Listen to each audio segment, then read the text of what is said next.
பல நாள் கனவு ஒரு நாள் நினைவாகும்னு சொல்லுவாங்க. அப்படி பல நாட்கள் சம்மந்திருந்த கனவை நினைவாக்குனவர் தான் மகேந்திர சிங் தோனி. அவருக்கு அப்புறமா இன்னும் நம்மளால் வேர்ல்டு கப்பு பிடிக்க முடியலையே, பல ஃபஸ்ட் கிளாஸ் பிளேயர்ஸ் இருந்தும் நம்மளால் எதுவும் செய்ய முடியலையே அப்படின்ற ஏக்கத்தை ரொம்ப நாளைக்கு அப்புறமா இன்றைக்கி தகர்த்தெறிஞ்சிருக்காங்க. உண்மையிலே மனசுக்கு ரொம்ப மகிழ்ச்சியாக இருக்குது. பல கோடி மக்களோட கனவை நினைவாக்கியிருக்காங்க. நம்ம இந்தியா 2024 T20 வேர்ல்டு கப்பை ஜெயிச்சிட்டோம்.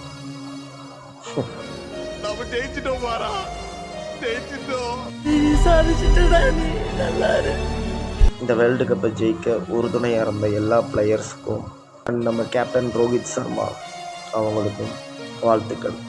நம்ம இனிமேல் நாங்கள் தான் யூடியூப் சேனல் சார்பாக கங்க்ராச்சுலேஷன் டு டீம் இந்தியா.